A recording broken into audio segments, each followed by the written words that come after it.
आइए दोस्तों स्टार्ट की जाए एक और इंटरेस्टिंग केस स्टडी। और ये फिर से केस स्टडी है हमारे इस चैप्टर कंसिडरेशन से। राइट, कंसिडरेशन अपने आप में बहुत इंपॉर्टेंट चैप्टर है, ये हम पढ़ चुके हैं दोस्तों। और ये केस स्टडी हमें फिर से उस टेक्निकल पॉइंट के बारे में बताती है जहां पर कॉन्ट्रैक्ट ना होने के बावजूद, कंसिडरेशन ना होने के बावजूद भी कॉन्ट्रैक्ट बन जाता है।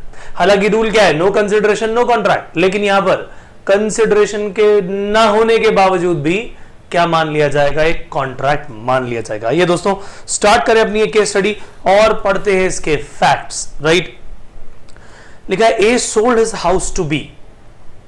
अब बी ने हाउस खरीद लिया, बी ने पैसा देना है किसको, ए को, under a registered sale deed and left a part of the sale price in his hands. यानी ए ने घर भी बेचा, पूरा पैसा लेने की बजाय कुछ पैसा बी के हाथों में ही रहने दिया। उसे कहा भाई कुछ पैसा तुम अपने पास रखो। अब बी ने कहा भाई क्यों। ए ने कहा, A asked B to pay the remaining amount as a repayment of his debt to C. और सी कौन है, क्रेडिटर ऑफ ए। ए ने कहा भैया ये पैसा तुम अपने पास ही रखो और मेरे एक क्रेडिटर है मिस्टर सी, ये पैसा ना आप उनको दे देना मेरे बिहाफ पर, क्योंकि मैंने अपने लोन की रीपेमेंट उन्हें करनी है। तो ऐसी सिचुएशन हो सकती है कि ए कहीं जा रहा होगा तो उसने बी से कहा जी आप जाके पैसा सी को दे देना मेरे बिहाफ पर। बी इस बात के लिए मान गया, ठीक है जी। Subsequently B made part payments to C, यानी सी को कुछ पैसा तो दे दिया। And informing him the money was paid out of the sale of house by A to him, कि जी A ने अपना घर बेचा था, मैंने उसे पैसा देना था, कुछ पैसा उसे दे दिया, कुछ पैसा उसने मेरे हाथ में ही रख दिया और कह दिया कि ये मैं आपको दे दूं, मैंने कुछ पैसा आपको भी दे दिया है। A also informed him that remaining amount will be paid to C very soon, यानी बचा हुआ पैसा भी मैं आपको जल्द ही दे दूंगा। B however failed to pay to C, B ने वो पैसा C को नहीं दिया। अब सी ने केस दायर करना था, बताओ किसके खिलाफ करता भैया, उसका तो जो डेटर था वो था मिस्टर ए। अब इधर सी ने ए के खिलाफ केस दायर करने की बजाय बी के खिलाफ केस दायर कर दिया। उधर बी हैरान हो गया, अरे भाई मेरा तो आपसे कोई लेना देना नहीं, कोई कॉन्ट्रैक्ट नहीं, और किस तरह से आप मेरे खिलाफ केस दायर कर सकते हैं भैया। तो पार्टीज की कंटेंशन आइए देख लें कि इस समय पार्टीज क्या कहती हैं। राइट, बी जिसके खिलाफ केस दायर किया गया, B contended that there was no contract between him and C. जब कोई कंसिडरेशन ही नहीं, मैंने चलो पैसा देना है, मैं कहता हूं कि मैंने देना है, लेकिन आपकी तरफ से क्या मिल रहा है मुझे। कंसिडरेशन तो दोनों तरफ से होनी चाहिए और ना हो तो there is no contract. Thus, C was a stranger to contract and did not have any right to file a suit. मेरा कॉन्ट्रैक्ट तो मिस्टर बी के साथ हुआ था, सॉरी मिस्टर ए के साथ हुआ था। मैंने इसे जरूर कहा था कि हां मैं ये पैसा मिस्टर सी को दे दूंगा, लेकिन अगर मेरे खिलाफ इस नॉन पेमेंट के लिए केस दायर करना है तो मिस्टर ए करे ना। हमारे उस कॉन्ट्रैक्ट में सी तो कहीं पार्टी टू कॉन्ट्रैक्ट है ही नहीं। Then how can this fellow file a suit against me? अब आती है बात डिसीजन ऑफ द कोर्ट की। Court held that though originally there was no contract between B and C, there was no privity of contract between B and C. Contract तो A और B के बीच हुआ था, but B had acknowledged his liability. कैसे acknowledgement दे दी उसने कहा था लो जी लो मैं आपको पार्ट पेमेंट कर रहा हूं और बचा हुआ पैसा भी मैं जल्द ही दे दूंगा। By paying part money to C, part payment जो सी को की गई, this is called acknowledgement of a debt. कह दिया ना उसने कि मैं बचा हुआ पैसा दूंगा। तो एक्नॉलेजमेंट ऑफ डेट के लिए अगर कोई इस तरह से बात कह दे तो भैया उसके लिए दोनों तरफ से कंसिडरेशन की जरूरत नहीं होती। Thus he had a right to file a suit for recovery of money। और दोस्तों related case law Devaraja versus Ramakrishnaiah, Devaraja versus Ramakrishnaiah इस केस का नाम था। आइए प्रोविजंस क्या कहते हैं, वो एक्सेप्शन वाली कहानी। नो कंसिडरेशन नो कॉन्ट्रैक्ट की एक एक्सेप्शन ये भी कि acknowledgement of a debt by the promisor और पार्ट पेमेंट और estoppel to stranger to contract makes him liable. यानी अगर उसने कह भी दिया होता कि साहब मैंने आपका पैसा देना है, रिटर्न में लिख देता, कह देता कि मैंने आपसे आपका पैसा देना है, उस व्यक्ति से पैसा लिया हुआ है वो आपको देना है, मेरी लायबिलिटी आपकी तरफ बनती है, तो उसके लिए कोई भी सामने वाली पार्टी की तरफ से कंसिडरेशन की रिक्वायरमेंट नहीं होती। और सामने वाली पार्टी की तरफ से अगर कंसिडरेशन न भी हो तो भी ये कॉन्ट्रैक्ट वैलिड मान लिया जाएगा।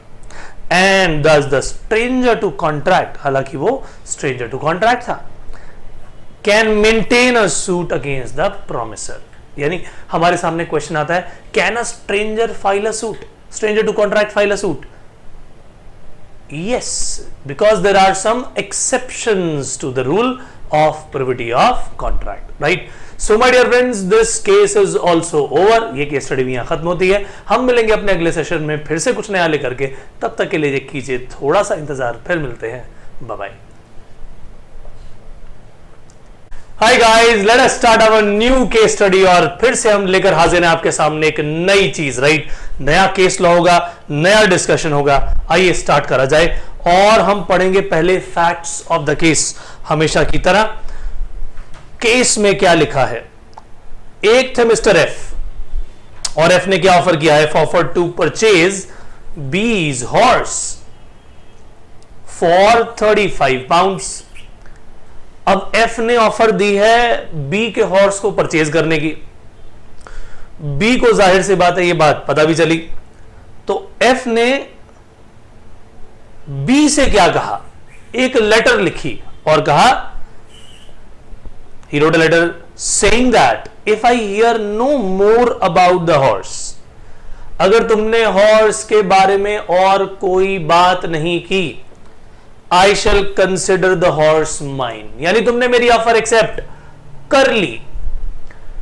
अगर मैं तुम्हें बोल रहा हूं कि भैया मैं तुम्हारा हॉर्स खरीदने के लिए तैयार हूं 35 पाउंड्स में, और अगर तुमने मुझे कुछ भी नहीं कहा तो मैं प्रिज्यूम कर लूंगा कि तुमने मेरा हॉर्स खरीदने के लिए हां कर दी। ये लेटर लिख करके मिस्टर एफ ने मिस्टर बी को भेज दी और बी ने इसका कोई उत्तर नहीं दिया। No reply was sent to the letter. यानी बी ने एफ को तो कोई रिप्लाई किया नहीं, लेकिन बी ने ऑफर तो पढ़ ली थी। अब बी का कई जगह पर समान ऑक्शन हो रहा था। बी ने अपने ऑक्शनियर को इंस्ट्रक्शंस दी not to sell his horse, कि भैया मेरा हॉर्स मत बेचना। क्यों? As it was sold to F. यानी बी ने मन ही मन विचार कर लिया था कि मैं ये घोड़ा किसको बेच दूंगा? मिस्टर एफ को बेच दूंगा। उसने अपने ऑक्शनियर से कहा कि भैया ये घोड़ा ऑक्शन मत करना, ये हॉर्स तो मैंने एफ को बेच दिया है। अच्छा, ध्यान से देखने वाली बात यह कि मिस्टर एफ को कोई कम्युनिकेशन नहीं किया गया। मिस्टर बी ने अपनी एक्सेप्टेंस के बारे में मिस्टर एफ को नहीं बताया अभी तक। ठीक है जी। अब आगे की कहानी और इंटरेस्टिंग हो जाती है। The auctioneer by mistake sold the horse. अब बाय मिस्टेक उसने बेच दिया। अब एफ ने बी के खिलाफ केस दायर कर दिया कि भाई तुम्हें मैंने क्या लिख कर दिया था कि अगर तुम्हारी तरफ से कोई जवाब ना आया तो मैं मान लूंगा कि तुमने मेरे इस 35 पाउंड वाले ऑफर को एक्सेप्ट कर लिया है। अब देखा जाए तो मन ही मन बी ने भी एक्सेप्ट कर लिया था कि हाँ जी हाँ ये तो मैं बेच दूंगा एफ को, ये हॉर्स तो बेच दूंगा। लेकिन ऑक्शनियर की गलती के कारण अब वो हॉर्स किसी और को बेच दिया गया। अब एफ ने बी के खिलाफ केस दायर कर दिया और कहा कि जज साहब ये व्यक्ति जो है इसने मुझे हॉर्स बेचना था, दिया नहीं। F contended that under the contract, जो भी कॉन्ट्रैक्ट हुआ, the horse had become his property, क्योंकि मैंने लिख दिया था देखो अगर तुम्हारा कोई जवाब नहीं आया तो ये हॉर्स मेरी प्रॉपर्टी बन जाएगी। Thus B was liable for conversion of the same। किस बात का कन्वर्जन भैया? कि जिसको तुमने बेचा है वो हॉर्स उसके नाम से कन्वर्ट करा के मेरे नाम पे लेकर आओ, मेरे नाम पे इसको दोबारा से रजिस्टर कराओ, प्रॉपर्टी मेरे नाम पर होनी चाहिए, हॉर्स तो ये मेरा है। अब कोर्ट ने जब इसका डिसीजन दिया तो बड़ी मजेदारी वाली बात हुई। लॉ के प्रोविजंस को फॉलो करते हुए जज साहब ने जब कहा कि भैया इसमें तो मेजर दो बातें निकल के आती हैं। पहली बात यह कि तुमने जब यह लिख दिया कि अगर तुमने कुछ ना कहा तो मैं तुम्हारी एक्सेप्टेंस को, तुम्हारी साइलेंस को एक्सेप्टेंस मान लूंगा, एक्सेप्टेंस को प्रिज्यूम कर लूंगा। This is not allowed. Mere silence can not be treated as acceptance. तो पहली बात जो कोर्ट ने कही वो ये कही कि भैया कॉन्ट्रैक्ट तो यहां हुआ ही नहीं। Why? It has not been done. So court held that mere silence cannot be regarded as acceptance of the offer। भला चुप रहने को हम एक्सेप्टेंस कैसे मान लें? फिर कहा अगर बी की तरफ से भी देखें, क्योंकि केस की तो सारी सारी कहानी सामने आई। जब मिस्टर एफ ने कहा चलो ठीक है इस बात को छोड़ो, बी ने भी तो साफ अपने ऑक्शनियर से बोला था कि इसको बेचना मत, उसने तो बेच दिया, इसका मतलब वो मुझे ये हॉर्स बेचना चाहता था। तो अब इस पर कोर्ट का क्या जवाब था?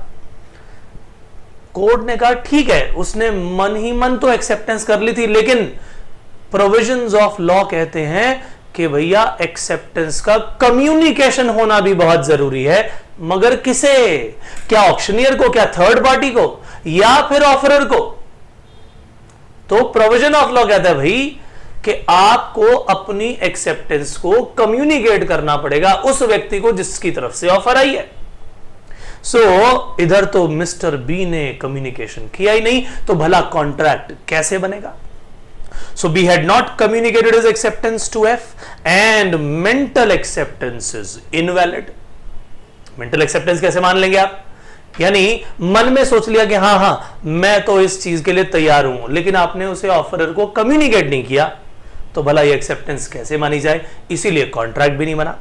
इसका मतलब यह हुआ कि जब कॉन्ट्रैक्ट ही नहीं बना तो mister F was not liable.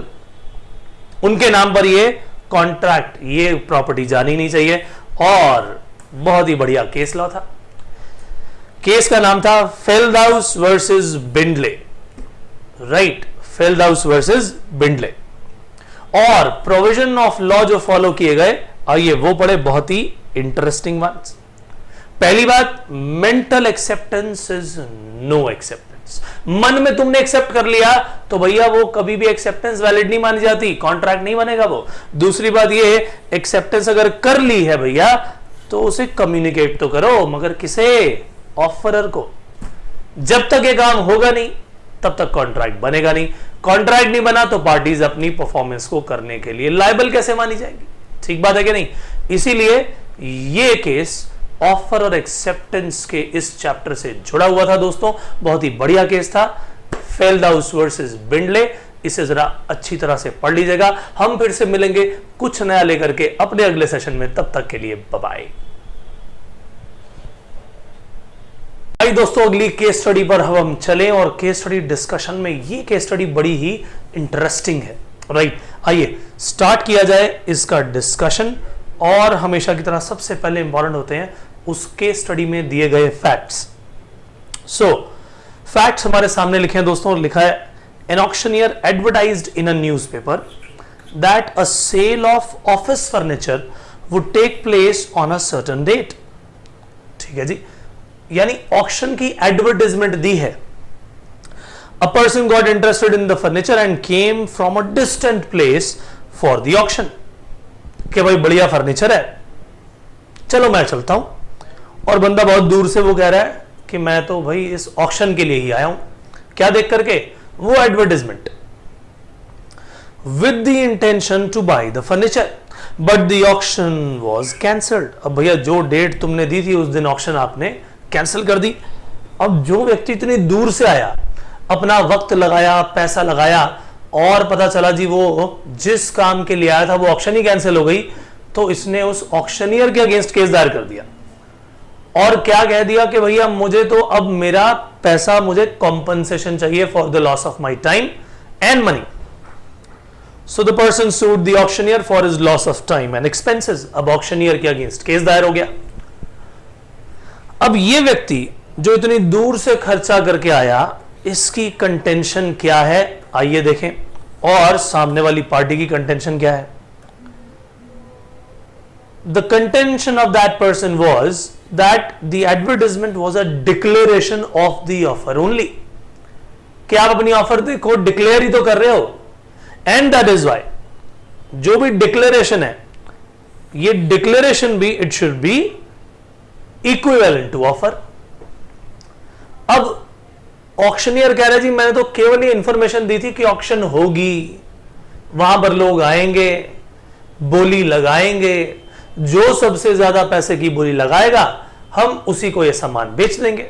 Generally ऐसा ही होता है। अब ये व्यक्ति कहता है जी आपने तो इस ऑक्शन की एडवर्टाइजमेंट दे करके ऑफर दे दी और मेरा आना ही मेरी एक्सेप्टेंस हो गई। अब आप वो मुझे बेच नहीं रहे तो भैया आपने कॉन्ट्रैक्ट को ब्रीच कर दिया, इसीलिए अब तो मुझे पैसा चाहिए। तो आइए देखें कोर्ट ने क्या कहा। दोस्तों सबसे पहली बात, कोर्ट ने जब इस डिसीजन को लेने की शुरुआत की होगी तो दिमाग में क्या आया होगा कि भैया एक ऑफर ही कोई चीज नहीं है, ऑफर के अलावा एक और भी चीज होती है जिसे कहते हैं invitation to an offer. Chapter number 2 में हमने ये पढ़ा ऑफर एंड एक्सेप्टेंस वाले, जिसमें क्या है ऑफर एंड एक्सेप्टेंस के साथ साथ बताई जाती है एक invitation to an offer. An offer is always different from invitation to an offer. तो भैया यहां पर जब ये एडवर्टाइजमेंट दी गई, ये तो केवल एक इनविटेशन टू एन ऑफर थी, और भैया बिड्स जब लगाई जाती हैं वो कहलाती हैं ऑफर, और फिर उन्हें जब एक्सेप्ट किए करे या ना करे ये मर्जी होती है ऑक्शनियर की। तो जो पर्सन दूर से आया भैया अभी तो वो सिर्फ एक इनविटेशन देख के आया है, राइट। तो आइए देखें कोर्ट का डिसीजन क्या था। The court held that the auctioneer did not intend to contract with anyone in particular who attends the sale of furniture in the auction। ये नहीं कि भैया जो भी हमारी ऑक्शन में आ गया उसके साथ कॉन्ट्रैक्ट हो गया, ऐसा थोड़ी होता है। As in the case of sale by auction, bids are treated as offer and third fall of hammer। देखा होगा ना आपने, जैसे हाईएस्ट बिड हो गई, किसी ने बोला जी 100 रुपए, किसी ने बोला 500 रुपए, किसी ने बोला 1000 रुपए, ठीक है जी 1000 रुपए 1, 1000 रुपए 2, अभी थर्ड फॉल ऑफ हैमर हुआ ही नहीं था, किसी ने बोला 1200 रुपए, ठीक है दोबारा से शुरू 1200 रुपए 1, 1200 रुपए 2, 1200 रुपए 3। अब किसी और की तो हायर इसमें कोई बिडा ही नहीं, तो उसने उसी को वो डिक्लेयर कर दी। जो थर्ड फॉल था, या हैमर का फॉल ना हो तो कम से कम इस तरह बोल दे 1200 रुपए 1, 1200 रुपए 2, 1200 रुपए 3। तो जो ये कॉल है that is called acceptance. So वो जो थर्ड काउंट है या थर्ड फॉल ऑफ हैमर है that is treated as an acceptance. Only after that contract is made, उसके बाद कॉन्ट्रैक्ट बनता है भैया। Here in this case the declaration constituted an invitation to an offer and not an offer. Thus the auctioneer was not liable to pay। ये हमने अपने detailed study जब की थी उसमें अच्छी तरह से इस बात को सीखा था कि ऑफर और इनविटेशन टू एन ऑफर में क्या अंतर है, राइट।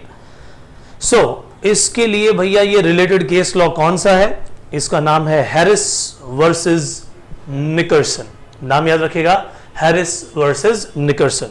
और प्रोविजन ऑफ लॉ आखिरकार इसके पीछे कौन सा है वो पढ़ते हैं।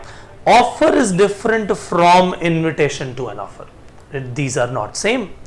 Invitation to an offer is only a prelude to an offer. Offer से पहले आने वाला एक स्टेप है, और जरूरी नहीं कि हर बार invitation to an offer हो, बट हाँ अगर उससे पहले कोई ये स्टेप आ रहा है that is called what?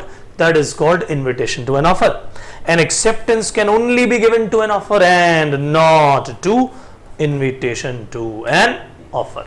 Right. So ये थी दोस्तों हमारी आज की केस स्टडी। फिर से मिलेंगे हम अपने कुछ नए केस स्टडीज के साथ, but that will be done in our next session. Till then take care and good bye.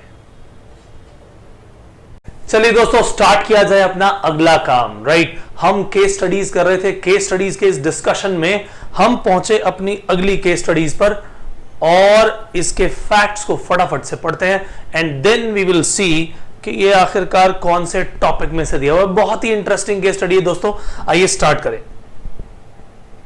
लिखा है G's nephew absconded from his house. Mister G का नेफ्यू भाग गया घर से। अब जी ने फटाफट से अपने सर्वेंट्स को दौड़ा दिया, उनमें सर्वेंट था एक mister L. So G sent his servant mister L to trace his missing nephew. अब जैसे ही मिस्टर एल गया, after the servant had left, G announced that the person who finds the missing boy to be given a reward of ₹50. उस व्यक्ति को जो मेरे इस नेफ्यू को ढूंढ के लेके आएगा, उसको ₹50 का इनाम दूंगा मैं. L found that boy without the knowledge of the reward. अब भाई लाल मिस्टर एल तो गए हुए कहां पर, ये गए उस बॉय को ढूंढने के लिए, और उनके पीछे से इस रिवॉर्ड की अनाउंसमेंट हो गई है. यानी उसे इस बात का जरा भी भान नहीं था, उसको इस बात की नॉलेज नहीं थी कि इस बच्चे को ढूंढने के लिए, इस नेफ्यू को ढूंढने के लिए क्या किया गया है, एक रिवॉर्ड रखा गया है. अब बाद में क्या हुआ, लेटर ही brought an action against G to recover the same. अब एल ने उस लड़के को ढूंढ भी लिया, बाद में पता लग गया उसे कि इस पर तो इनाम रखा गया था. अब इनाम देने से मिस्टर जी ने मना कर दिया, मिस्टर एल ने केस दायर कर दिया कि जी अब तो मुझे मेरा पैसा चाहिए, ₹50 का रिवॉर्ड दो. अब आप कहोगे यार ₹50 के लिए दोस्तों बहुत पुरानी बात है ये, राइट, ₹50 की वैल्यू भी ज्यादा होगी. अब सवाल यह आता है कि क्या इस सर्वेंट को उसका यह रिवॉर्ड मिलना चाहिए, क्वेश्चन ये है. और कोर्ट के सामने भी यही सवाल था, और पार्टीज अपनी कंटेंशन लेकर के कहां पहुंच गई, कोर्ट में. और मिस्टर एल ने क्या कहा, एल ने कहा that he found that boy after the reward was declare. देखो जी, रिवॉर्ड डिक्लेयर होने के बाद ही तो मैंने ढूंढा, इसीलिए मुझे क्या मिलना चाहिए, ये इनाम मिलना चाहिए. अगर मैंने ढूंढने के बाद, देखो मैं इस बारे में पूरी तरह से जानता नहीं था कि मुझे रिवॉर्ड भी मिलेगा, क्योंकि मैं तो ढूंढने चला गया था, ये बोल रहा है. लेकिन किसी भी हाल में जो डिक्लेरेशन ऑफ रिवॉर्ड है वो तो की, उसके बाद ही तो मैंने ढूंढा. भाई डिक्लेरेशन होने के बाद अगर मैं ढूंढ रहा हूं और इनाम मुझे नहीं मिल रहा तो कितनी गलत बात है, इनाम तो मुझे मिलना चाहिए. अब जब यही सेम बात कोर्ट के सामने गई तो कोर्ट ने इसके लिए क्या डिसीजन लिया, ये देखें. ये मैंने अपनी डिटेल जब आपको कराई थी अच्छी तरह से, ये एग्जाम्पल भी दिया होगा, राइट. अब यहां पर जो ये केस है दोस्तों बिल्कुल उसी से जुड़ा हुआ है. The court held that servant L had no knowledge. भाई जब तुम्हें उस ऑफर के बारे में मालूम ही नहीं है तो आखिरकार तुम उसे एक्सेप्ट कैसे कर सकते हो, इज दैट सो और नॉट. मान लिया जाए कि ये एक्सेप्टेंस बाय कंडक्ट भी हो गया, क्योंकि आपने उसे एक्सेप्टेंस के लिए बोलने तो गए नहीं, आपने तो सीधा ला करके वो काम कर दिया, वो परफॉर्मेंस कर दी. लेकिन सवाल यह आता है कि क्या यहां कॉन्ट्रैक्ट बना भी या नहीं. कॉन्ट्रैक्ट बनने के लिए एक्सेप्टेंस चाहिए होती है, ठीक बात है, लेकिन एक्सेप्टेंस के लिए पहले ऑफर भी तो चाहिए होती है मेरे भाई. और ऑफर को एक्सेप्ट तो व्यक्ति तब करेगा जब उसके बारे में मालूम होगा. And eight the time of conduct, जब आपने उसको परफॉर्म किया, उस बच्चे को ढूंढ लिया, उस समय तो आपको ऑफर के बारे में मालूम ही नहीं था. देन हाउ कैन यू से कि यहां पर कोई कॉन्ट्रैक्ट है. इसीलिए इस व्यक्ति को रिवॉर्ड नहीं दिया गया. So the court held that L had no knowledge about the offer when he discovered the missing boy, क्योंकि उसकी डिस्कवरी ही एक तरह से एक्सेप्टेंस थी, बाय कंडक्ट हो जाती. लेकिन भैया एक्सेप्टेंस से पहले ऑफर के बारे में भी तो मालूम होना चाहिए, वो तो उसे मालूम नहीं था. So there has been no communication to him regarding the reward before he found the missing boy. उसे रिवॉर्ड के बारे में मालूम नहीं था, उसे इस ऑफर के बारे में मालूम नहीं था. Thus L was not entitled to the reward. अब इसका रिलेटेड केस लॉ बड़ा ही इंटरेस्टिंग है, मेरे मुंह से भी लाल निकल ही गया था, राइट. तो एल का नाम मिस्टर लाल ही है. लालमन शुक्ला वर्सेस गौरी दत्त. तो लालमन शुक्ला वर्सेस गौरी दत्त के इस केस में ये डिसाइड हुआ था दोस्तों. और इसके पीछे कौन से प्रोविजन रहे, लॉ के ऐसे कौन से प्रोविजन जिसके कारण ये डिसीजन दिया गया दोस्तों. So offer must be communicated to the offeree. जब तक ऑफरी को इस ऑफर के बारे में मालूम ही नहीं है, भैया एक्सेप्ट कहां से करेगा? ऑफरी और acceptor should have knowledge of the offer, only he could have, then only he could have accepted that. Then missing है यहाँ, there can be no acceptance unless there is knowledge of the offer to the offeree, right? तो ये था दोस्तों इसके पीछे का provision of law, और हमारा ये वाला काम, ये केस स्टडी यहीं पर होती है समाप्त। हम मिलेंगे अपने अगले सेशन में, तब तक के लिए ये वाला केस लालमन शुक्ला वर्सेस गौरी दत्त जरा अच्छी तरह से पढ़ लीजिएगा दोस्तों, काम आएगी। फिर मिलेंगे, बाय बाय। स्वागत है आपका दोस्तों फिर से इस केस स्टडी के डिस्कशन में। माय डियर फ्रेंड्स, हम बहुत सारी केस स्टडीज ऑलरेडी कर चुके हैं, और ये जो केस स्टडी आपके सामने है, ये केस स्टडी जो आने वाली है दोस्तों, ये कुछ नया लेकर के आएगी। और नया इसलिए लेकर के आएगी क्योंकि अभी तक हम सोच रहे थे कि भाई डोमेस्टिक एग्रीमेंट्स, हस्बैंड वाइफ के बीच में कुछ एग्रीमेंट हुए डे टू डे बेसिस पर, तो भैया उनकी तो कोई वैल्यू नहीं है। बाल्फोर वर्सेस बाल्फोर हमने केस पहले से ही पढ़ा था। लेकिन दोस्तों अगर यही एग्रीमेंट राइटिंग में हो जाए और रजिस्टर्ड हो जाए, फिर क्या होगा? इसका मतलब यहां पर तो intention to file a suit आ गई। अब ऐसे केस में आप क्या करेंगे? सवाल ये आता है, राइट? तो इसी चीज को मद्देनजर रखते हुए ये केस आपके सामने हाजिर है, और फिर भी कुछ ऐसा ट्विस्ट लेकर के आएगा कि ये फिर से एक सवाल खड़ा करेगा हमारे इस पर्टिकुलर प्रोविजन के सामने, और लॉ के प्रोविजन इसको सॉल्व करेंगे definitely. So facts of the case are in front of you. लिखा है there were quarrels and disagreements between a husband and her wife. The husband promised to pay a certain sum of money to his wife for her maintenance to get rid of her, कि भाई इससे छुटकारा मिले तेरे को, मैं भैया मैं लिख के दे देता हूं। आगे बात लिख दी उसने कि एक राइटिंग में दे देता हूं, रजिस्टर करवा लिया उस एग्रीमेंट को कि पैसा दूंगा, यानी intention to file a suit तो आ गई। Later husband denied paying the amount of maintenance, his wife sued him for recovery of money. अब सवाल ये आता है, बताइए कि क्या ये पैसा उसे मिलेगा? राइट, देखो ये बात तय रही कि यहां पर कंसिडरेशन मौजूद नहीं है, तो पार्टीज की कंटेंशन यहां पर क्या है, आइए देखें। सो wife contended that there was a written and registered contract between the parties in a near relation। तो पार्टीज में अगर नियर रिलेशन हो और एग्रीमेंट हो जाए, रिटन है, रजिस्टर्ड है, तो भैया intention to file a suit तो आ गई। So she should get the amount of maintenance. सवाल ये था। अब जब कोर्ट के सामने सवाल आया दोस्तों, तो डिसीजन क्या था, आइए देखें। कोर्ट ने कहा, as there was no natural love and affection and the agreement was made by husband with his wife to get rid of her, though there was a near relation and agreement was in writing and registered. तो भैया यहां पर हमने कुछ ऐसे भी contract पढ़े थे जो कि बिना कंसिडरेशन के भी वैलिड माने जाते हैं।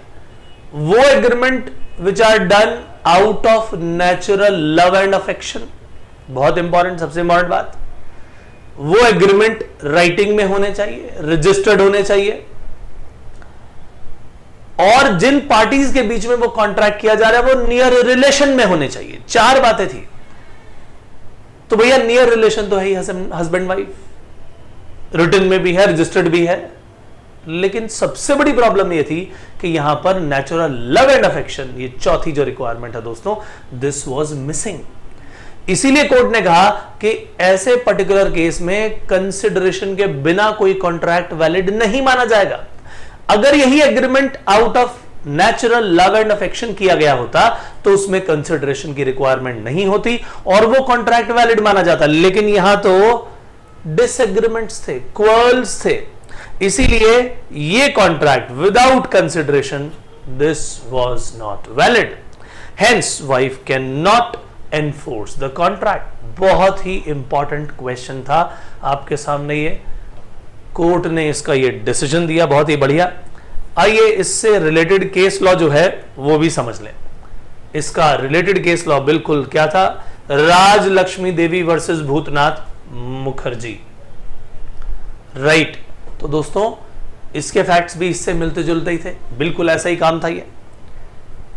और इसके पीछे कौन से प्रोविजंस जो थे वो मौजूद थे, आइए वो देखें। An agreement made without consideration is valid, माना जा सकता है provided it is expressed in writing, number 1, it is registered, it is made out of natural love and affection, and it should be in the parties which are in near relation। तो भैया ये तीन को सारी की सारी यहां पर मौजूद थी, लेकिन ये जो नेचुरल लव एंड अफेक्शन है, यहां ये नेचुरल लव एंड अफेक्शन की जो रिक्वायरमेंट है दोस्तों, ये यहां पूरी नहीं हो रही। Are you getting my point? तो हमारे पास 4 चीजें जो इसके लिए चाहिए थी, in writing, it should be registered, between the near relation parties and natural love and affection. इसमें just because this natural love and affection was missing, that is why ये जो वाइफ है इस पर्टिकुलर केस में क्या नहीं कर पाएगी, ये पैसा रिकवर नहीं कर पाएगी। ये केस दोस्तों हमारा यहीं पर समाप्त होता है। हम मिलेंगे अपने अगले सेशन में फिर से कुछ नया लेकर के, तब तक के लिए दीजिए इजाजत, फिर मिलेंगे, bye bye. Hi guys, how are you? So my dear friends, ये केस स्टडी है हमारी बहुत ही इंटरेस्टिंग, और ये केस स्टडी ली गई है उस चैप्टर से जो अपने आप में बहुत ही टेक्निकल और इंटरेस्टिंग चैप्टर है, नाम है उसका कंसिडरेशन। हमने अपने फुल कोर्स में दोस्तों इसको बहुत डिटेल में समझाया था। आइए उसी चैप्टर से जुड़ी हुई इस केस स्टडी को जरा शुरू करें, और इसके फैक्ट्स ये हैं आपके सामने। तो लिखा है, eight the time of partition of a Hindu undivided family, on the death of a father, the brothers agreed that they would jointly invest a certain sum of money in equal shares in government securities। तो जो government security में वो equal amount invest करने वाले हैं, right? अब पिताजी से जायदाद मिली, उन्होंने कहा जी इतना पैसा हम इन्वेस्ट करने वाले गवर्नमेंट सिक्योरिटी में, लेकिन सवाल आता है उसका करेंगे क्या? आइए देखें, वो आगे लिखा है, the income out of that investment will be given to their old mother for her maintenance expenses। तो जी मदर की मेंटेनेंस का जो खर्चा है वो कहां से निकलेगा?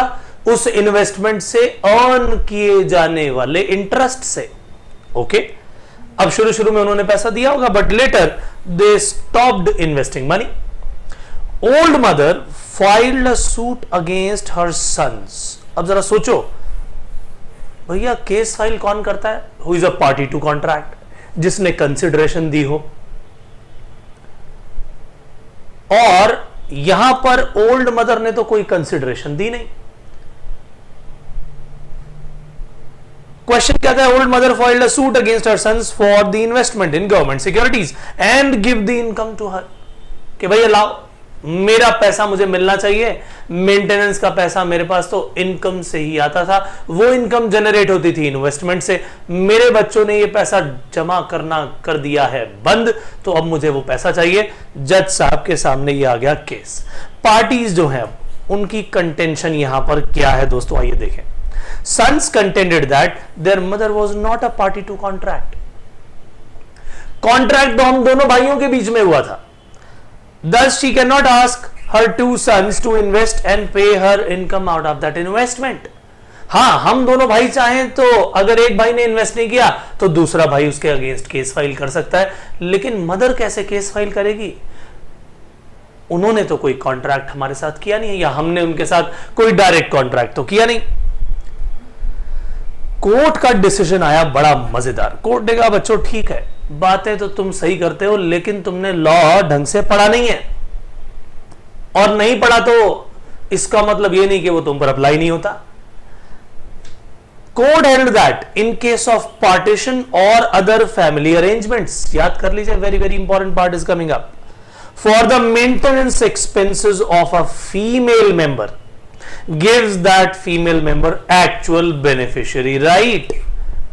उसके पास तो एक्चुअल बेनिफिशियरी राइट आ जाता है, because beneficiary to a contract can file a suit, right? ये बात हमने देखी है। And she is in the position of beneficiary under this contract, therefore as a beneficiary of the contract she can defend her interest. So thus she can file a suit for the performance of the contract. इसीलिए भैया उन्होंने case file किया है और इस case को valid मानते हुए आपको यह आज्ञा दी जाती है कि यह पैसा आपको इन्वेस्ट करना पड़ेगा। तो भैया केस का नाम, रिलेटेड केस लॉ इस केस स्टडी से वो है शुप्पू अम्बल वर्सेस सुब्रमण्यम, राइट। और इसके पीछे क्या है प्रोविजन, आइए देख लें। Exceptions to the rule, no consideration no contract. अब भाई कंसिडरेशन मदर ने दी नहीं तो कॉन्ट्रैक्ट भी नहीं है, यही तो बात वो बोल रहे थे। लेकिन उसी रूल की कुछ एक्सेप्शंस भी हैं, प्रिविटी ऑफ कॉन्ट्रैक्ट की कुछ एक्सेप्शंस भी हैं, where the provisions are made in a partition और अदर फैमिली अरेंजमेंट। यहां पर फीमेल मेंबर को राइट दिया जाता है कि वो केस फाइल करके अपने इंटरेस्ट को प्रोटेक्ट कर सकती हैं क्योंकि वो बेनिफिशियरी है। माइनर के भी अगर कोई बेनिफिशियरी माइनर को बना दिया गया तो माइनर भी केस दायर कर सकता है। अगर किसी लेडी की, फीमेल मेंबर की शादी के लिए, मैरिज एक्सपेंसेस के लिए पैसा अगर देने की बात की जाए, वो उसके लिए भी केस दायर कर सकती है, ओनली मेंटेनेंस के लिए नहीं। तो वो सब चीजें अब इसमें लिखी हुई हैं। Where the provisions are made in a partition और other family arrangements for the maintenance और मैरिज एक्सपेंसेस। किसकी बात हो रही है? फीमेल मेंबर की। माइनर की बात यहां नहीं हो रही, माइनर की मैरिज की बात नहीं हो रही दोस्तों, माइनर के केवल मेंटेनेंस की बात हो रही है। Such persons acquire an actual beneficiary right so as to place them in the position of beneficiary under the contract। और इसी कारण से ये जो बेनिफिशियरी है ये केस दायर कर सकते हैं, हालांकि ये डायरेक्ट पार्टी टू कॉन्ट्रैक्ट नहीं है, बट उस कॉन्ट्रैक्ट का बेनिफिट तो इन्हें मिलने वाला था, इसीलिए ये लोग केस फाइल करके अपने इंटरेस्ट को प्रोटेक्ट कर सकते हैं। So my dear friends, this case is also over. फिर मिलेंगे हम अपने अगले सेशन में, तब तक के लिए कीजिए थोड़ा सा इंतजार। Bye bye. Hi guys, let us start our new case study। और इस केस स्टडी डिस्कशन में आपका फिर से स्वागत है। हम करेंगे आज एक ऐसी केस स्टडी जो कि रिलेटेड होगी किनसे? ये केस स्टडी दोस्तों रिलेटेड होगी कुछ ऐसे केसेस में जहां पर कोई चीज हमारे हाथ में ना हो, which is not in our control, right. और हमने पहले देखा था कि एक कॉन्ट्रैक्ट पहले वैलिड होता है, बाद में ड्यू टू अनफोर्सीन सर्कमस्टांसेस वो वॉइड हो जाता है, राइट। सो इसे बोलते हैं वॉइड कॉन्ट्रैक्ट। वॉइड कॉन्ट्रैक्ट क्यों बोला जाता है? क्योंकि पहले वो वैलिड था when it was entered into, but later on due to unforeseen circumstances that becomes void, right। इसीलिए इसके आगे void agreement नहीं लगाया जाता, void contract लगाया जाता है, void के आगे contract लगाया जाता है। तो facts of the case दोस्तों आपके सामने हाजिर है, आइए पढ़ना शुरू करें। A agreed to let his music hall to be। ए ने क्या किया? अपना ये म्यूजिक हॉल लेट आउट करने के लिए बात की मिस्टर बी से और कहा कि आप अपने music shows in specified dates पर कर लेना। ठीक है जी, कर लेंगे। बातचीत हो गई, कॉन्ट्रैक्ट तय हो गया। ए म्यूजिक हॉल का ओनर है, बी अपने म्यूजिक शोज वहां करना चाहता है, but before the first day of the show the music hall was destroyed by fire without the fault of A. भैया इसमें मिस्टर ए की कोई गलती नहीं थी और उसकी प्रॉपर्टी जल गई। अब ए ने देखा जाए तो अपना कॉन्ट्रैक्ट का पार्ट तो नहीं निभाया, he failed to fulfil his performance.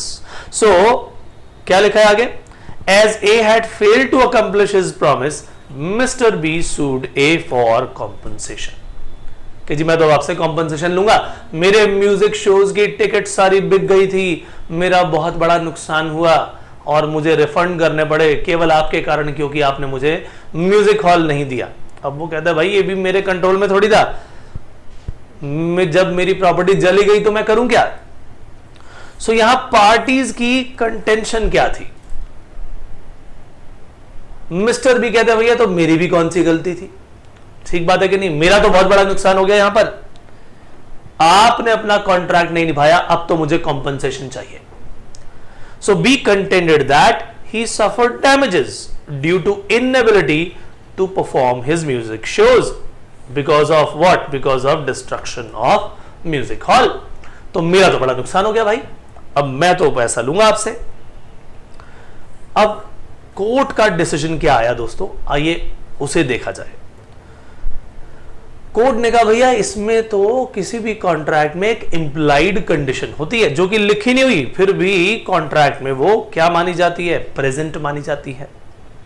There is an implied condition in the contract that the parties shall be excused in case the performance becomes impossible. अब इस केस में तो impossibility of performance आ गई, right? The performance of the contract had become physically impossible due to destruction of the music hall, and the destruction of the music hall was the fault of neither party. किसी का भी इसमें कोई fault तो था नहीं। And rendered the performance of the contract by either party impossible, यानी किसी भी पार्टी के कारण तो ऐसा हुआ ही नहीं कि उसके कारण ये कॉन्ट्रैक्ट इम्पॉसिबल हो गया। जिस कारण से भी वो इम्पॉसिबल हुआ that was beyond the control of the parties. तो ऐसे पर्टिकुलर केस में ये इंप्लाइड कंडीशन वैलिड मान ली जाती है, एप्लीकेबल मान ली जाती है। क्या कहा जाता है कि भैया यहां पर क्या नहीं होगा, यहां पर पार्टीज के अगेंस्ट कोई कंपनसेशन फाइल नहीं हो गया, पार्टीज को एक्सक्यूज कर दिया जाएगा, right. So my dear friends, इसका बहुत ही एक मशहूर केस रहा बिल्कुल इससे जुड़ा हुआ, जिसका नाम था Taylor versus Caldwell, right. Case का नाम टेलर वर्सेस कॉल्डवेल। सो क्या प्रोविजन रहे इसके पीछे, आइए वो देखें, ध्यान से पढ़ेगा।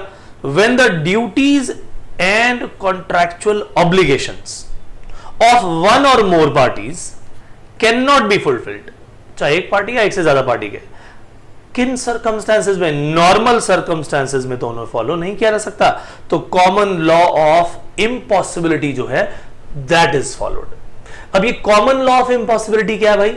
कॉमन लॉ ऑफ इम्पॉसिबिलिटी बोलता है कि अगर कॉन्ट्रैक्ट की जो परफॉर्मेंस है वो किसी अनफोर्सीन सर्कमस्टांसेस के कारण परफॉर्म ना की जा सके, उसकी परफॉर्मेंस ना हो पाए, तो भैया वो कॉन्ट्रैक्ट इम्पॉसिबिलिटी के कारण क्या हो जाता है? वॉइड हो जाता है, और पार्टीज जो है वो इसके लिए लायबल नहीं मानी जाती। So impossibility of performance is a ground for termination of contract. That means कि वहां पर तो कॉन्ट्रैक्ट ही अब टर्मिनेट हो गया भाई, because there was impossibility to perform, right. So my dear friends, यहां पर पार्टी से कॉम्पनसेशन क्लेम नहीं किया जा सकेगा। So my dear friends, this is also over. ये परफॉर्मेंस ऑफ कॉन्ट्रैक्ट का जो चैप्टर था ये उससे जुड़ा हुआ काम था, राइट, कि कॉन्ट्रैक्ट कब टर्मिनेट हो जाते हैं, राइट। पहले वो वैलिड होते हैं, बाद में वॉइड हो जाते हैं, इसीलिए पार्टीज के अगेंस्ट कोई एक्शन भी नहीं लिया जाता। इम्पॉसिबिलिटी ऑफ परफॉर्मेंस के कारण ये काम हुआ। हम मिलेंगे दोस्तों अपने अगले सेशन में फिर से कुछ नया लेकर के, तब तक के लिए दीजिए इजाजत, फिर मिलेंगे, bye bye. Hi guys, how are you? So my dear friends, let us start our case study discussion now, and we are starting with this very important case study, and let us start with the facts of the case first. तो सबसे पहले हम start करेंगे दोस्तों इसके facts को पढ़ना, क्योंकि केस स्टडी के फैक्ट्स को पढ़ने के बाद ही हम डिसाइड कर पाते हैं आखिरकार कि उसका सॉल्यूशन क्या होगा, राइट। तो ये फैक्ट्स की रीडिंग बड़ी इंपॉर्टेंट है दोस्तों। आइए, तो केस हमारे सामने है दोस्तों, और क्वेश्चन कहता है a couple was residing in Ceylon. Ceylon पुराने जमाने में श्रीलंका का नाम होता था दोस्तों। And during the holidays they left for England, England के लिए चले गए। His wife was advised to remain in England due to ill health, but the husband had to return to Ceylon. अब भैया उनको वापस अपनी जॉब के लिए आना पड़ा, इंग्लैंड में घूमने गए होंगे। The husband agreed to send to his wife an agreed sum of ₹30 per month as her maintenance expenses, कि भाई मैं तुम्हें हर महीने इतना पैसा दे दिया करूंगा। और कुछ महीनों तक, for few months he sent the amount, but later differences arose between them and he stopped paying the amount for maintenance. The wife brought an action against her husband to recover the amount of arrears. अब ये case दायर किया गया, तो भाई अब किया क्या जाए? उसने कहा जी मुझे तो ये पैसा चाहिए। अब पार्टीज की यहां पर क्या क्या कंटेंशन थी, आइए वो देखें। मिसेस बोलती है कि मुझे तो भैया पैसा चाहिए। The wife contended that there has been an agreement between her and her husband, तो भैया इसके नाते तो मुझे पैसा मिलना चाहिए। And that she has a right to claim this amount of maintenance expenses as agreed by her husband, तो भैया जो उसके हस्बैंड ने वादा किया था उसे निभाना चाहिए। अब इसके लिए डिसीजन क्या आया दोस्तों कोर्ट का, पहले वो देखते हैं। The court held that domestic agreements are not contracts, किसी भी हाल में ये कॉन्ट्रैक्ट तो होते ही नहीं है। ये बात हम जानते हैं कि भैया हस्बैंड और वाइफ के बीच में न जाने कितनी बातें होती रहती है, कितने वादे होते रहते हैं भाई डेली जिंदगी में, न जाने कितने वादे किए जाते हैं हस्बैंड और वाइफ के द्वारा, और हो सकता है उतने ही तोड़ दिए भी जाते हो। अब इसका मतलब ये थोड़ी कि भाई तुम्हारी रोज की चिक चिक जो है लेकर के सीधा पहुंच जाओ, एग्रीमेंट था जी हमारा, ओरल एग्रीमेंट हुआ या कुछ भी हुआ, कि हमें तो अब आप इस एग्रीमेंट को पूरी तरह से परफॉर्म करके करवाओ काम। क्या कोर्ट इन चीजों के लिए बैठा है दोस्तों? No. So at the time of making these agreements, जो पार्टीज हैं उनके बीच intention to create legal relationship नहीं होती इस तरह के एग्रीमेंट्स में, इसी कारण से इनको कॉन्ट्रैक्ट का दर्जा नहीं दिया जाता। हम अपने पूरे के पूरे जितने भी आपने मेरे सेशंस देखे होंगे, हमारा चैप्टर 1 आपने देखा होगा, उसमें क्लियरली बताया गया भैया एग्रीमेंट में जब तक intention to file a suit नहीं आती तब तक ये कॉन्ट्रैक्ट नहीं बनता। सो because at the time of making these agreements there is no intention to create legal relation, that is why इनके बीच में कोई पार्टीज के बीच कॉन्ट्रैक्ट था ही नहीं। and because the parties did not have any intention to file a suit, therefore husband is not required to pay the amount of maintenance। हाँ, अगर यही बातें रिटर्न में होती और उसको रजिस्टर करवाने के बाद पार्टीज की जिस तरह से वो कॉन्ट्रैक्ट किया जा रहा है वहां से ये जाहिर हो जाता कि पार्टीज की intention to file a suit वहां पर मौजूद है और कहीं ना कहीं कोई कंसिडरेशन भी मौजूद है, तब जाके हम सोचते कि हां क्या हम इसे कॉन्ट्रैक्ट का दर्जा दें। तो आने वाले चैप्टर्स में जब एसेंशियल्स ऑफ वैलिड कॉन्ट्रैक्ट को और डिटेल में पढ़ा जाएगा, चैप्टर 1 में तो एसेंशियल्स ऑफ हमने पढ़ लिए सारे के सारे, intention to file a suit होने के लिए क्या क्या एसेंशियल चाहिए कॉन्ट्रैक्ट बनाने के लिए, बट आगे जैसे जैसे उन चैप्टर्स में जाएंगे कि कंसिडरेशन का पूरा चैप्टर ही आएगा, तो हमें और भी नई नई बातें पता चलेंगी। But on the face of it जो ये केस लग रहा है इसके हिसाब से तो आंसर केवल इतना ही है कि भैया यहां पर intention to file a suit नहीं है। दैट इज वाई क्या कर लिया जाएगा, यहां पर husband is not required to pay the amount. अब इसके लिए एक रिलेटेड केस लॉ भी है, उस केस लॉ का है नाम Balfour versus Balfour. Mrs Balfour ने मिस्टर बाल्फोर के अगेंस्ट ऐसा ही केस दायर किया था और ऐसे समय में क्या हुआ, मिस्टर बाल्फोर वो केस जीत गए थे और उन्हें ये मेंटेनेंस का पैसा नहीं देना पड़ेगा, ये कहा था कोर्ट ने। तो आखिरकार इसके पीछे प्रोविजंस क्या रहे, किन प्रोविजंस के बेसिस पर यह डिसीजन दिया गया? तो provision of law behind this क्या है वो कि domestic agreements are not enforceable in a court of law and the courts will not interfere between the spouses in their day to day affairs. इसीलिए क्या किया, इस प्रोविजन को follow करते हुए क्या कह दिया भैया कि यहां पर वाइफ को मेंटेनेंस का पैसा कानूनन तौर पर लेने का अधिकार नहीं है। हालांकि हस्बैंड अगर चाहे तो वो दोबारा देना शुरू कर दे वो पैसा, कोई दिक्कत नहीं है हमें। तो ये थी दोस्तों हमारी कहानी इस पर्टिकुलर फर्स्ट केस स्टडी की जो हमारे इस चैप्टर में हमने की है, राइट। हम मिलेंगे अपने अगले सेशन में फिर से कोई नई केस स्टडी लेकर के, तब तक के लिए दीजिए इजाजत, फिर मिलेंगे, बाय बाय।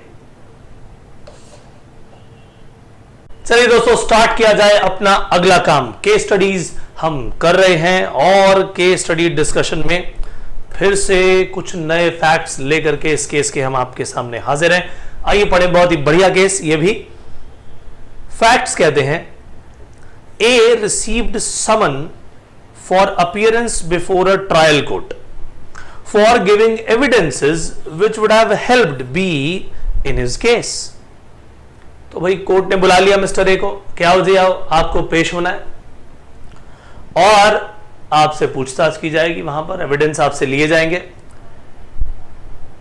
और अगर ये एविडेंस देता है तो भैया बी की हेल्प हो जाती। अब बी इस बात को जानता था कि भैया उसके पास भी समन्स आ गए, बी मिस्टर ए को भी जानता था, बी न्यू ए। अब बी पहुंच गया मिस्टर ए के पास। B promised to pay mister A compensation for loss of time during attendance in court. B ने कहा जी ऐसा है, चिंता मत करो, कोर्ट में आपको जाना होगा, आपका जो भी टाइम वेस्ट होगा उसके लिए मैं आपको पैसा दूंगा, मैं कॉम्पनसेट करूंगा आपको उस काम के लिए, चिंता मत करो, आप आ जाओ बस। After the appearance in the court A asked B to pay the promised amount of compensation. कि जी मैं तो आया था, मैंने गवाही भी दे दी, एविडेंसेस भी दे दिए, अब मुझे मेरा पैसा दो, कंपनसेशन दो। आपने मुझे कहा था कि आप मुझे कंपनसेट करोगे। Be denied to pay the amount. B ने कहा भैया मैं कोई पैसा वैसा नहीं दूंगा, जाओ यहां से भागो। अब ए ने बी के खिलाफ उस पैसे की रिकवरी के लिए केस दायर कर दिया कि जी देखो इस व्यक्ति ने मुझसे वादा किया था कि मैं अगर कोर्ट जाकर गवाही दूंगा, जो भी एविडेंस देने हैं सच्चे एविडेंस दूंगा, तो ये मुझे कॉम्पनसेट करेगा मेरे लॉस ऑफ टाइम के लिए, और अब ये पैसा नहीं देता। तो भैया अब पार्टीज की कंटेंशन क्या थी, आइए जरा वो देख ली जाए। ए क्या बोलता है? As contention was that B promised to pay for the presence in court to give evidence and he has performed as per the contract. भैया जैसा उसने कहा वैसे मैंने परफॉर्म भी किया, but there was a breach of contract by mister B. तो B को मुझे कंपनसेशन देना चाहिए, जज साहब ये पैसा मुझे दिलवाइए। तो जी अब कोर्ट का इसके लिए क्या डिसीजन आया, आइए वो देख ले। Decision of the court, it was held that A was under a duty imposed by law to appear and give evidence. भैया एक बात बताओ, अगर ए का बी से कॉन्ट्रैक्ट ना होता तो क्या ए कोर्ट में नहीं जाता?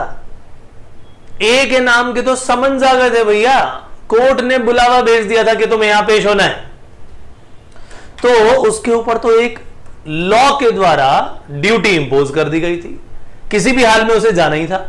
अब जिस काम को उसने लॉ के कारण करना ही था, क्या उसी काम को करने के लिए क्या वो कोई और कंसिडरेशन की डिमांड कर सकता है? बिल्कुल भी नहीं। So B's promise was without consideration. B ने अगर प्रॉमिस कर भी दिया ठीक है मैं तुम्हें कंपनसेट करूंगा, मगर किस चीज के लिए भाई, किस चीज के लिए? जो काम वो करने जा रहा है मिस्टर ए, उसके लिए तो पहले से ही वो बाउंड है, कोर्ट के समन्स आ गए भाई, वहां तो उसे जाना ही पड़ेगा। आखिरकार वो उसी काम के लिए कोई और कंसिडरेशन की डिमांड कैसे कर सकता है? तो कोर्ट ने कहा ये तो वैलिड नहीं है।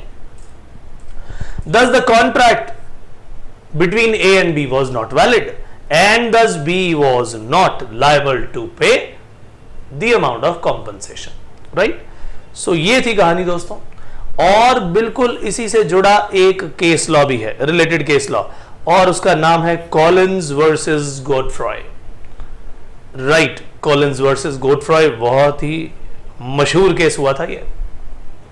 और दोस्तों इसके पीछे का प्रोविजन जो है, आइए उसकी भी बात कर लें। कंसिडरेशन आखिरकार होती क्या चीज है? कंसिडरेशन के जब हमने फीचर्स पढ़े थे, एसेंशियल एलिमेंट्स पढ़े थे, तो वहां एक चीज थी, consideration must be something which the promisor is not already bound to do. भैया जिस काम को करने के लिए आप पहले से बाउंड हो, वही काम करने के लिए आप कंसिडरेशन ट्रीट कर रहे हो? No, that is not treated as valid consideration. So consideration must be something which promisor is not already bound to do. Promisor is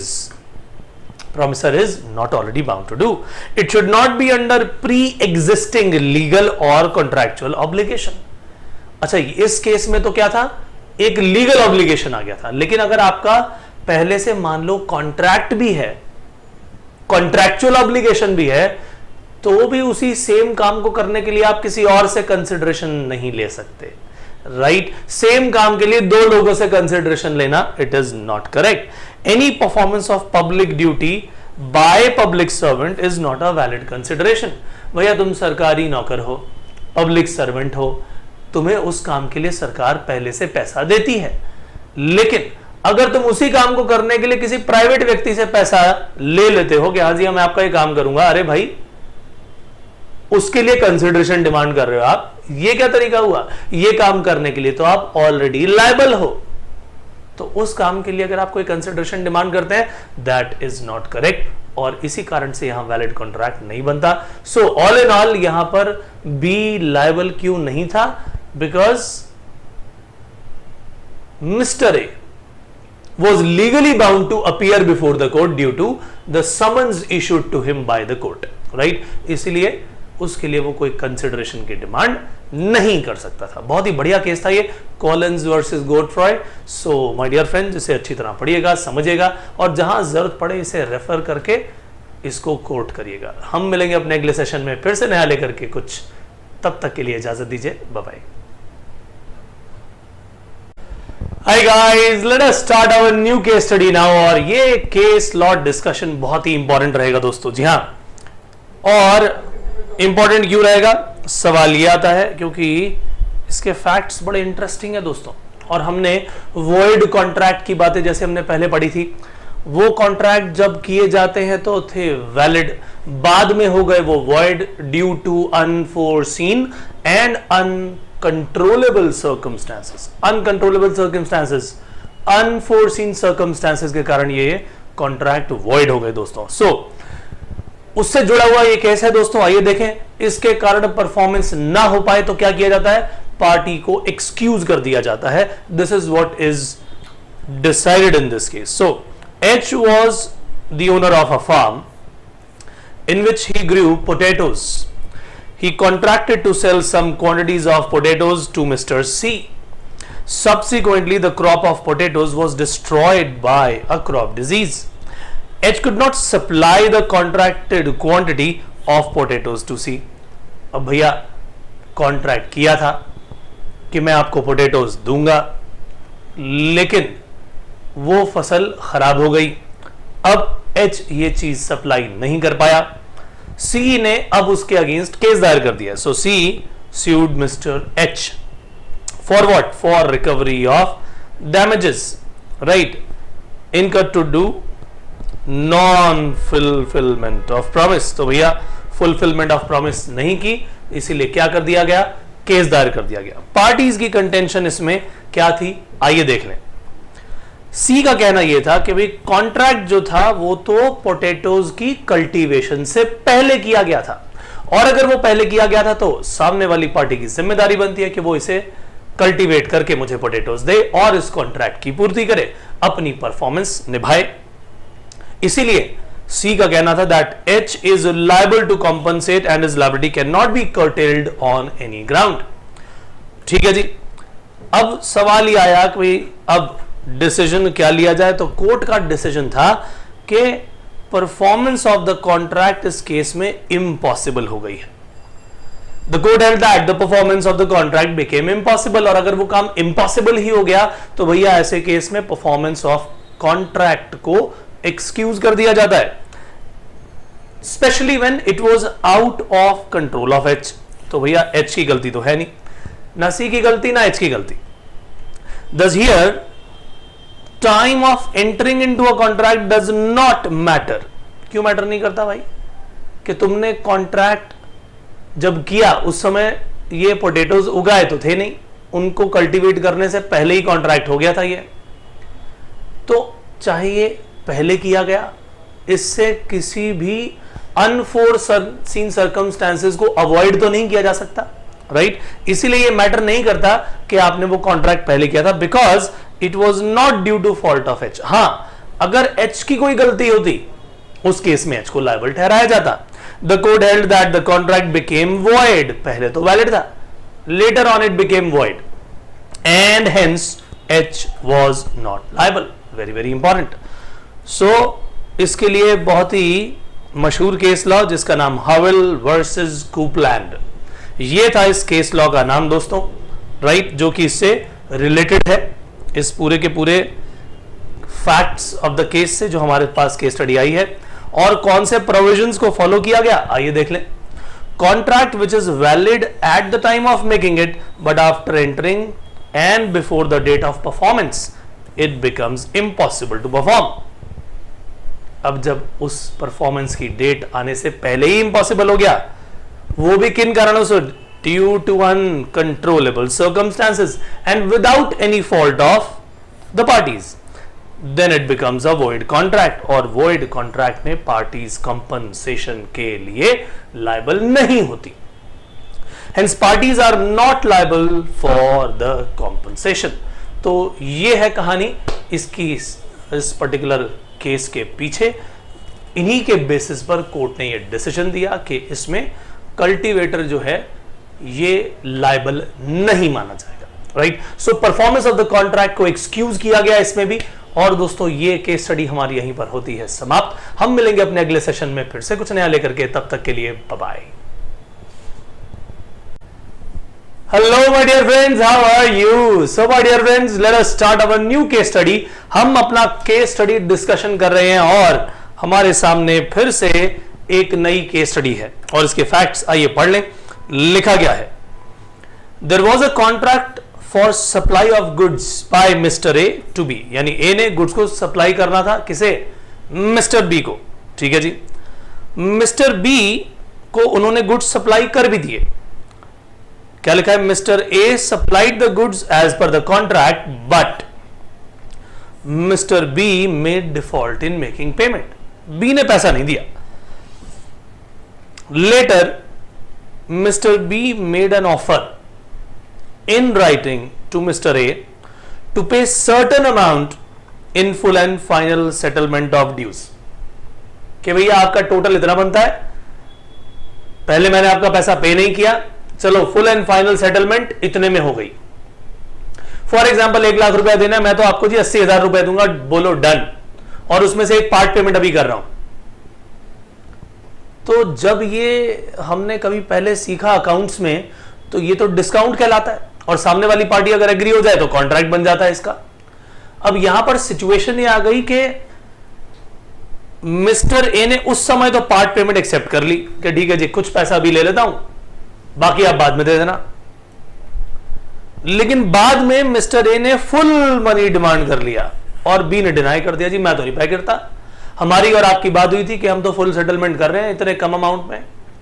then mister A filed a suit for recovery of money against B. अब सवाल ये आता है कि क्या ये पूरा का पूरा पैसा मिस्टर बी को देना पड़ेगा या जो फाइनल सेटलमेंट हुई थी उस अमाउंट को पे करने की जरूरत है केवल. यही केस था किसके सामने, कोर्ट के सामने. और पार्टीज जो थी उनकी कंटेंशन क्या थी आइए देखें. झगड़ा यह था कि भाई मिस्टर ए कहता है कि although mister B gave him an offer for full and final settlement, लेकिन मैंने एक्सप्रेसली तो उसे एक्सेप्ट किया ही नहीं. He did not give any acceptance to that offer neither orally nor in writing. तो उसने कहा मैं ओरली कुछ नहीं, उसने बस पैसा एक्सेप्ट किया. उसने क्या किया, केवल पैसा एक्सेप्ट किया.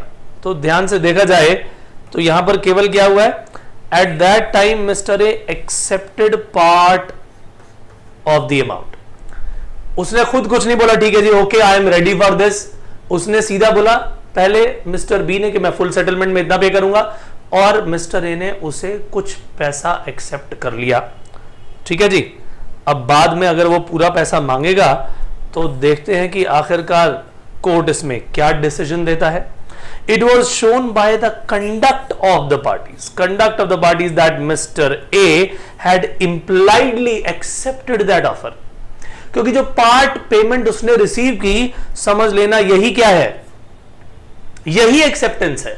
एक्सप्रेसली तो नहीं की, लेकिन इंप्लाइड एक्सेप्टेंस भी तो वैलिड होती है, right. It was held that the receipt of the amount by Mr. A amounted to an acceptance of the offer. Acceptance माना गया उसे और एक्चुअली इसके पीछे कौन से प्रोविजन फॉलो हुए? एक्सेप्टेंस बाय कंडक्ट के प्रोविजन, राइट। सो केस कौन सा था पहले तो वो देख ले, वो हमारा प्रोविजन क्या बताता है वो देख लें। एक्सेप्टेंस लिखा है कि ये वैलिड थी even if it is not express. Why?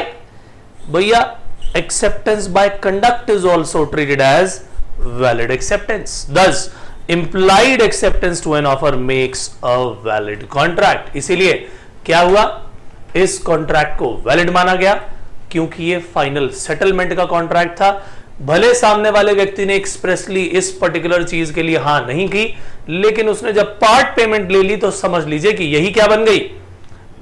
Acceptance, right. Implied acceptance is valid acceptance.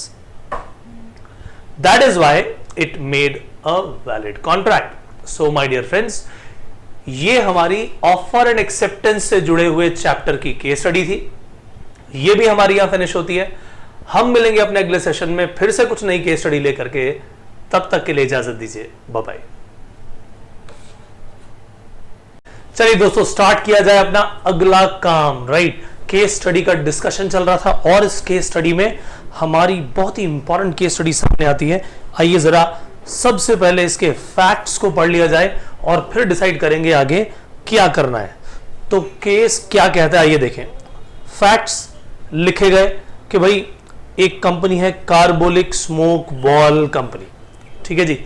इसने एडवर्टाइज किया where in the newspaper that anyone who would take according to the printed directions, जो भी इन्होंने printed directions अपनी दवाई की थी, दवाई का नाम रखा है स्मोक बॉल्स, न्यूज पेपर में एडवर्टाइजमेंट दे डाली, जो भी इन्होंने मैन्युफैक्चर की, दैट दिस जो भी पर्सन इस दवाई को लेगा, it would not contract the increasing epidemic influenza और कोल्ड।